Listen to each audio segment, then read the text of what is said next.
ಆತ್ಮೀಯ ವೀಕ್ಷಕರೇ ಹಾಗೂ ಸ್ನೇಹಿತರಿಗೆ ನಿಮಗೆಲ್ಲ ನಮಸ್ಕಾರಗಳು. BR ಮೀಡಿಯಾ ಹೌಸ್ ವತಿಯಿಂದ ಡಾಕ್ಟರ್ ರಾಜ್ಕುಮಾರ್ ಚಿತ್ರಸಂಚಿಕೆ 206ಕ್ಕೆ ತಮಗೆಲ್ಲ ಸ್ವಾಗತ. ನಾನು ನಿಮ್ಮ ಚಂದ್ರಶೇಖರ ಆರ್.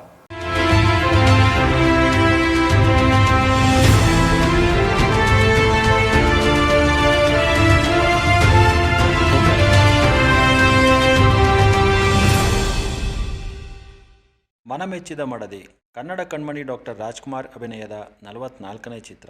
ಸರ್ವಮಂಗಳ ಚಿತ್ರದ ಅಡಿಯಲ್ಲಿ 1963ರಲ್ಲಿ ತೆರೆಕಂಡ ಈ ಚಿತ್ರದ IMDb ರೇಟಿಂಗ್ 10ಕ್ಕೆ 8.6. ಚಿತ್ರದ ಕಾಲಾವಧಿ 157 ನಿಮಿಷ. ಚಿತ್ರದ ತಾಂತ್ರಿಕ ವಿವರ.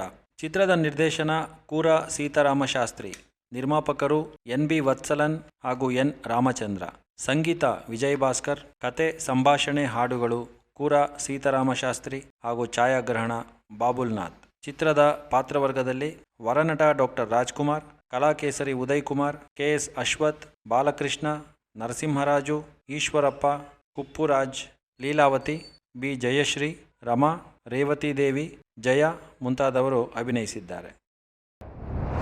ಮನಮೆಚ್ಚಿದ ಮಡದಿ ಚಿತ್ರದ ಪ್ರಸಿದ್ಧ ಗೀತೆಗಳು. ಜಯ ಭಾರತ ಜನನಿಯ ತನುಜಾತೆ, ಜಯ ಹೇ ಕರ್ನಾಟಕ ಮಾತೆ. ಮೇಲೆ ತುಂಟ ಕಿರುನಗೆ, ಕೆನ್ನೆ ತುಂಬ ಕೆಂಡ ಸಂಪಿಗೆ. ಲವ್ ಲವ್ ಲವ್ ಎಂದರೇನು? ಒಲವು.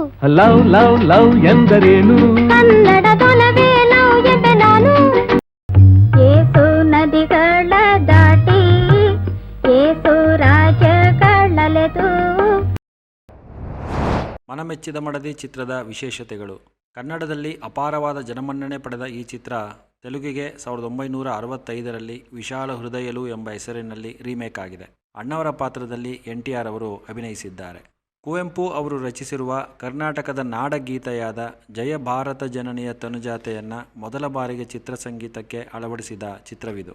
ವೈದ್ಯನಾಗಬೇಕೆಂಬ ಆಸೆ ಇರುವ ಬಾಲಕೃಷ್ಣ ಅಭಿನಯದ ದೃಶ್ಯಗಳನ್ನು ಸ್ವತಃ ಅವರೇ ವೈದ್ಯನ ವೈಪರೀತ್ಯ ಎಂಬ ಶೀರ್ಷಿಕೆಯಲ್ಲಿ ಬರೆದಿದ್ದಾರೆ. ಅಪರೂಪಕ್ಕೆ ಎಂಬಂತೆ ಬಾಲಕೃಷ್ಣ ಅವರ ಮೇಲೆ ಒಂದು ಹಾಡನ್ನು ಚಿತ್ರೀಕರಿಸಲಾಗಿದೆ. PB ಶ್ರೀನಿವಾಸ್ ಹಾಡಿರುವ ಲವ್ ಲವ್ ಲವ್ ಎಂದರೇನು ಎಂಬುದೇ ಈ ಗೀತೆ. ಚಿತ್ರದ ಕತೆ.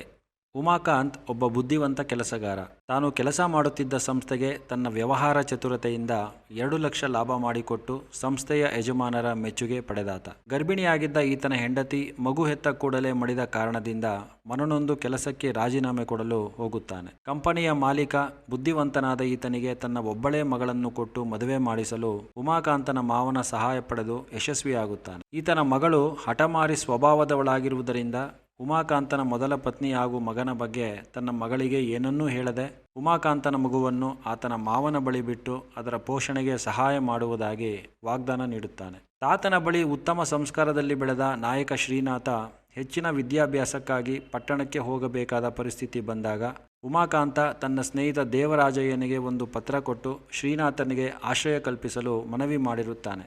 ದೇವರಾಜಯ್ಯನಿಗೆ 2 ಹೆಣ್ಣು ಮಕ್ಕಳಿದ್ದು ಅದರಲ್ಲಿ ದೊಡ್ಡವಳಾದ ಸುಮನ ಶ್ರೀಕಾಂತನ ಮುಗ್ಧತೆಗೆ ಮಗುವಿನಂತಹ ಗುಣಕ್ಕೆ ಮಾರು ಹೋಗಿ ಈತನನ್ನು ಪ್ರೀತಿಸಲು ತೊಡಗುತ್ತಾಳೆ. ಶ್ರೀಕಾಂತ ಸಹ ಇವಳ ಪ್ರೀತಿಗೆ ಸಹಮತ ಸೂಚಿಸುತ್ತಾನೆ. ಇದು ದೇವರಾಜಯ್ಯನಿಗೆ ಗೊತ್ತಾಗಿ ಆತ ಕೋಪಗೊಂಡರೂ ಆತನ ಪತ್ನಿಯ ಮಾತಿನಿಂದ ಹಾಗೂ ಸುಮನಾಳ ಉಪಾಯದಿಂದ ಶ್ರೀನಾಥನಿಗೂ ಸುಮನಾಳಿಗೂ ಮದುವೆ ಮಾಡಿಸುತ್ತಾನೆ. ಮದುವೆಯ ನಂತರ ನೆಲೆ ನಿಲ್ಲಲು ಎಲ್ಲಿಯೂ ಸ್ಥಳ ಸಿಗದ ಕಾರಣದಿಂದ ಶ್ರೀನಾಥ ತನ್ನ ಹೆಂಡತಿಯೊಂದಿಗೆ ಊರಿಗೆ ತೆರಳಿ ತನ್ನ ತಾತನ ಬಳಿ ಆಶ್ರಯ ಕೋರುತ್ತಾನೆ. ಆರಂಭದಲ್ಲಿ ಕೋಪತಾಪ ತೋರಿಸಿದರೂ ಸಹ ಸುಮನಾಳ ಗುಣವನ್ನು ಮನಸ್ಸಿನಲ್ಲಿಯೇ ಮೆಚ್ಚಿದ ತಾತ ಅವರಿಗೆ ಆಶ್ರಯ ಕೊಟ್ಟು ಹರಸುತ್ತಾನೆ. ಇದಕ್ಕೆ ಶ್ರೀನಾಥನ ಅಪ್ಪ ಉಮಾಕಾಂತನ ಒಪ್ಪಿಗೆಯೂ ಇರುತ್ತದೆ. ಮೊಮ್ಮಗನನ್ನು ಉತ್ತಮ ವ್ಯಕ್ತಿಯಾಗಿ ಬೆಳೆಸಿ ಅವನ ಸಂತೋಷವನ್ನು ನೋಡಿದ ತಾತ ಇನ್ನು ತನ್ನ ಕರ್ತವ್ಯ ಮುಗಿಯಿತೆಂದು ದೇವರಲ್ಲಿ ಪ್ರಾರ್ಥಿಸಿ ಇಹಲೋಕ ಸೇರುತ್ತಾನೆ.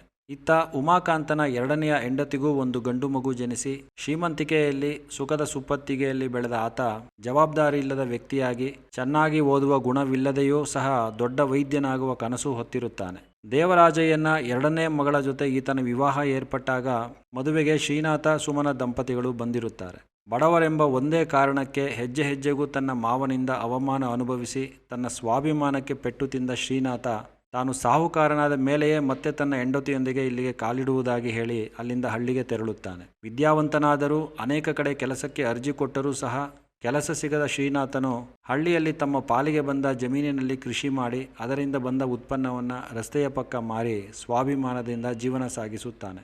ಇತ್ತ ಸುಮನಾಳ ಅಮ್ಮ ಕೊರಗಿನಿಂದ ಹಾಸಿಗೆ ಹಿಡಿದು ಕಾಯಿಲೆಗೆ ಬಿದ್ದ ಸಮಯದಲ್ಲಿ ದೇವರಾಜಯ್ಯನಿಗೆ ತನ್ನ ಶ್ರೀಮಂತಿಕೆಯ ಭ್ರಮೆ ಹೋಗಿ ಸಂಸಾರದ ಸಾಮರಸ್ಯವೇ ಎಲ್ಲಕ್ಕಿಂತ ಮಿಗಿಲೆಂದು ಅರಿವಾಗುತ್ತದೆ. ಮಗಳನ್ನು ಕರೆದುಕೊಂಡು ಬರಲು ಆತ ಹೋದಾಗ ಸುಮನ ತನ್ನ ತಂದೆಗೆ ತನ್ನ ಗಂಡ ಮಾಡಿದ ಪ್ರತಿಜ್ಞೆ ನೆನಪಿಸಿ ತಾವು ಸಾಹುಕಾರರಾದ ಮೇಲೆಯೇ ಅಲ್ಲಿಗೆ ಬರುವುದಾಗಿ ನೊಂದು ನುಡಿಯುತ್ತಾಳೆ. ಉಮಾಕಾಂತ ಕೊನೆಗೆ ತನ್ನ ಎರಡನೇ ಹೆಂಡತಿಗೆ ತನ್ನ ಮೊದಲ ಮಗನ ಬಗ್ಗೆ ನಿಜ ಹೇಳಿ ಶ್ರೀನಾಥ ಇರುವ ಹಳ್ಳಿಗೆ ಬರುತ್ತಾನೆ. ಶ್ರೀನಾಥನ ಜೀವ ವಿಮೆಯ ಹಣವನ್ನು ಅವನಿಗೆ ಕೊಡಿಸಿ ತಾನೇ ಆತನ ನಿಜವಾದ ತಂದೆ ಎಂದು ತಿಳಿಸಲು ಬರುವಾಗ ಆತನಿಗೆ ಅಪಘಾತವಾಗುತ್ತದೆ. ಸಕಾಲದಲ್ಲಿ ಶ್ರೀನಾಥ ಅಲ್ಲಿಗೆ ಧಾವಿಸಿ ಆತನ ತಂದೆಗೆ ಚಿಕಿತ್ಸೆ ಕೊಡಿಸಿದ್ದರಿಂದ ಬದುಕುಳಿದ ಉಮಾಕಾಂತ ಎಲ್ಲರ ಮುಂದೆ ಸತ್ಯ ತಿಳಿಸಿ ತನ್ನ ಮಗನನ್ನು ಅಪ್ಪಿಕೊಳ್ಳುತ್ತಾನೆ. ಕೊನೆಗೆ ಉಮಾಕಾಂತನ ಎರಡನೇ ಹೆಂಡತಿ ಹಾಗೂ ಶ್ರೀನಾಥನ ಮಾವ ದೇವರಾಜಯ್ಯ ಶ್ರೀನಾಥ ದಂಪತಿಗಳನ್ನು ಒಪ್ಪಿ ಆದರಿಸುವುದರೊಂದಿಗೆ ಚಿತ್ರ ಸುಖಾಂತ್ಯವಾಗಿ ಮುಗಿಯುತ್ತದೆ. ಅಣ್ಣವರ ಅಭಿನಯ. ಅಣ್ಣವರ ಅತ್ಯುತ್ತಮ ಸಾಮಾಜಿಕ ಚಿತ್ರಗಳಲ್ಲಿ ಒಂದಾದ ಈ ಚಿತ್ರದಲ್ಲಿ ಅವರ ಅಭಿನಯದ ಸೊಗಸು ನಮ್ಮ ಕಣ್ಮನಗಳನ್ನು ಸೆಳೆದು ನೇರ ನಮ್ಮ ಹೃದಯಕ್ಕೆ ಸಂತಸದ ಸಿಂಚನವನ್ನು ನೀಡುತ್ತದೆ.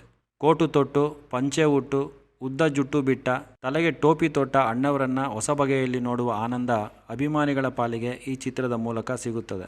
ಅತ್ಯಂತ ಮುಗ್ಧರಾಗಿ ಮಗುವಿನಂತಹ ಮನಸ್ಸುಳ್ಳ ವ್ಯಕ್ತಿಯಾಗಿ ಕಾಣಿಸಿಕೊಂಡಿರುವ ಅಣ್ಣವರು ನಿಜಕ್ಕೂ ತಾವು ಒಂದು ಪುಟ್ಟ ಮಗುವೇ ಎಂಬ ಭಾವನೆಯನ್ನು ತಮ್ಮ ಅಭಿನಯದ ಮೂಲಕ ನಮ್ಮಲ್ಲಿ ಮೂಡಿಸುತ್ತಾರೆ. ಹಾಗೆಯೇ ನಮ್ಮನ್ನು ಅಚ್ಚರಿಯ ಲೋಕಕ್ಕೆ ಕರೆದೊಯ್ಯುತ್ತಾರೆ. ದೊಡ್ಡವರಿಗೆ, ವಯಸ್ಸಾದವರಿಗೆ ಹಾಗೂ ತಮಗೆ ಆಶ್ರಯ ಕೊಟ್ಟ ಮನೆಯವರಿಗೆ ವಿಧೇಯರಾಗಿ ನಡೆದುಕೊಳ್ಳುವ ಗುಣವುಳ್ಳ ವ್ಯಕ್ತಿಯಾಗಿ ಕಾಣದ ತನ್ನ ತಂದೆಯನ್ನು ನೆನಪಿಸಿಕೊಂಡು ಪರಿತಪಿಸುವ ದೃಶ್ಯಗಳಲ್ಲಿ ತನ್ನನ್ನೇ ನಂಬಿ ಪ್ರೀತಿಸಿದ ಹೆಣ್ಣಿಗೆ ಕೊಟ್ಟ ಮಾತನ್ನು ಉಳಿಸಿಕೊಳ್ಳುವ ಪಾತ್ರದ ಸನ್ನಿವೇಶದಲ್ಲಿ ಹಾಗೂ ಬಡವನೆಂಬ ಒಂದೇ ಕಾರಣದಿಂದ ತನ್ನನ್ನು ತುಚ್ಛವಾಗಿ ಕಾಣುವ ಜನರ ಮಧ್ಯೆ ನೋವನ್ನು ನುಂಗಿಕೊಳ್ಳುವ ದೃಶ್ಯಗಳಲ್ಲಿ ಅಣ್ಣವರ ಅಭಿನಯ ನೋಡಿಯೇ ಅನುಭವಿಸಬೇಕು. ಚಿತ್ರದ ನಾಯಕಿ ಲೀಲಾವತಿ ತಮ್ಮ ಅಭಿನಯದಿಂದ ಪ್ರೇಕ್ಷಕರ ಮನವನ್ನು ಗೆಲ್ಲುತ್ತಾರೆ ಹಾಗೂ ಅನೇಕ ದೃಶ್ಯಗಳಲ್ಲಿ ನೋಡುಗರನ್ನು ಭಾವುಕತೆಯೆಡೆಗೆ ಕರೆದೊಯ್ಯುತ್ತಾರೆ. ಶ್ರೀಮಂತ ವ್ಯಕ್ತಿಯಾಗಿ, ಕೋಪವುಳ್ಳ ಮನುಷ್ಯನಾಗಿ ಕಲಾಕೇಸರಿ ಉದಯ್ ಕುಮಾರ್ ನಟನೆ ಚೆನ್ನಾಗಿದೆ. ಅವರ ಹೆಂಡತಿ ಪಾತ್ರ ನಿರ್ವಹಿಸಿರುವ ಬಿ ಜಯಶ್ರೀ ಅಭಿನಯ ಸಹ ಗಮನಾರ್ಹ. ತಂದೆಯಾಗಿಯೂ ಸಹ ತನ್ನ ಬಗ್ಗೆ ಹೇಳದೆ ಸಂಯಮಿಯಾಗಿ ವರ್ತಿಸುವ KS ಅಶ್ವಥ್ ಅಭಿನಯ ಮೇಲ್ಮಟ್ಟದ್ದು. ಅಜ್ಜನಾಗಿ ಅಭಿನಯಿಸಿರುವ ಈಶ್ವರಪ್ಪ ಅವರದು ಮಹೋನ್ನತ ಪಾತ್ರ ಹಾಗೂ ಅಭಿನಯ. ಹಾಸ್ಯ ಪಾತ್ರದಲ್ಲಿ ನರಸಿಂಹರಾಜು ನಮ್ಮನ್ನು ಎಂದಿನಂತೆ ರಂಜಿಸುತ್ತಾರೆ. ಹಾಗೆಯೇ ಪಾತ್ರಗಳೇ ತಾವಾಗಿ ಮಿಂದೇಳುವ ನಟ ಬಾಲಕೃಷ್ಣ ತಮ್ಮ ಅಭಿನಯದಿಂದ ಪ್ರೇಕ್ಷಕರ ಮನದಲ್ಲಿ ಬಹುಕಾಲ ನಿಲ್ಲುತ್ತಾರೆ. ಸ್ನೇಹಿತರೆ, ಅಣ್ಣವರ ಅಭಿನಯದ ಈ ಚಿತ್ರ ಒಂದು ಸದಾಭಿರುಚಿಯ ಚಿತ್ರ. ತಾವುಗಳೆಲ್ಲ ದಯಮಾಡಿ ಈ ಚಿತ್ರವನ್ನು ತಮ್ಮ ಮನೆ ಮಂದಿಯೊಂದಿಗೆ ಹಾಗೂ ಮಕ್ಕಳೊಂದಿಗೆ ನೋಡಿ ಆನಂದಿಸಿ ಅಂತ ಮನವಿ ಮಾಡ್ತೀವಿ. ನಮ್ಮ ಈ ಕಾರ್ಯಕ್ರಮ ತಮಗೆ ಇಷ್ಟವಾದಲ್ಲಿ ದಯಮಾಡಿ ಲೈಕ್ ಮಾಡಿ, ಶೇರ್ ಮಾಡಿ ಹಾಗೂ ಸಬ್ಸ್ಕ್ರೈಬ್ ಮಾಡಿ. ಹಾಗೆ ನಿಮ್ಮ ಅಭಿಪ್ರಾಯವನ್ನು ಕಮೆಂಟ್ ಬಾಕ್ಸ್ನಲ್ಲಿ ತಿಳಿಸುವ ಮುಖಾಂತರ ನಮ್ಮ ಈ ಕಾರ್ಯಕ್ರಮಗಳಿಗೆ ತಮ್ಮ ಪ್ರೋತ್ಸಾಹವಿರಲಿ ಅಂತ ಮತ್ತೊಮ್ಮೆ ಕೇಳ್ಕೊಳ್ತೀನಿ. ನಮಸ್ಕಾರಗಳು.